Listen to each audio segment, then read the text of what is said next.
Recently came across an article or a blog that a lady had written about her recent trip to visit her parents who had recently downsized their home. And I found the benefits of this myself as well as several of our clients recently. I thought the article was very interesting, or the blog, because she was sharing the things that her parents were enjoying about downsizing their recent home. So, as we know, no surprise, a smaller home means smaller bills and a smaller set of responsibilities. What are some common reasons that most of us end up in larger and larger homes and maybe upsize our properties? So, number one, we outgrow our smaller home. Receive a promotion and a raise at work. Convinced we can afford it, whether that is peers or a bank or whoever it is. We think that we can afford it, so why not? Hope to impress others. Think a large home is the home of their dreams.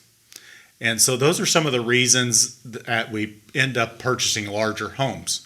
But on the other side of that, society and culture is telling us that we should buy as much home as big as possible when we're younger.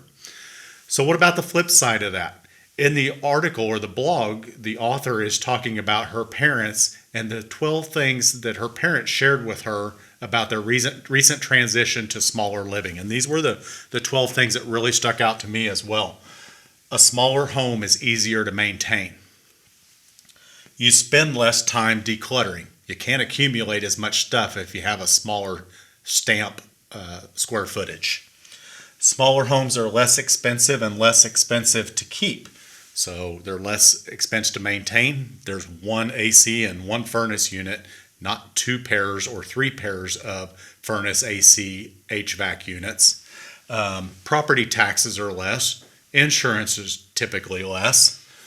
Living small means less debt and less risk. So on that subject, basically what we're saying is if your mortgage is only 20% of your gross monthly income instead of 33 or 36% of your gross income, something goes wrong in your financial situation, a layoff at work or one spouse gets downsized, it's probably not going to be the end of the world like it would be if it was 36% of your income to pay your mortgage. Owning a smaller house is mentally freeing. It's one of the things I found to be the most accurate is it's just a breath of fresh air. It takes a lot of stress off. Smaller homes have a smaller environmental impact. You free up more time and money to maybe spend time with your immediate family. Maybe take a trip, or maybe take 2 trips a year instead of 1 trip a year. Things of that nature. Smaller homes encourage family bonding.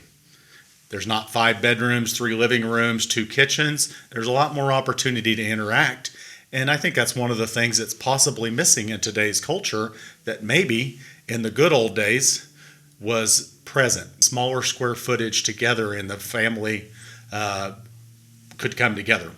Sometimes that's stressful, but most of the time that's probably good for family relationships. Downsizing your home forces you to remove baggage. Smaller homes lessen temptation to accumulate. We need less material things to fill a smaller home.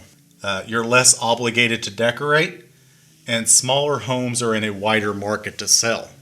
From a financial perspective, I think number 12 is one of the biggest things is when we go to retire, maybe our retirement plan involves moving to another community. Maybe we're trying to move closer to family in another state, or maybe we're trying to move to a small beach property to retire, or move to the mountains to a small property to retire. Smaller, modest homes are usually always in a good market to sell, as opposed to larger homes where less people can qualify and they may be more illiquid. So just a few things to keep in mind.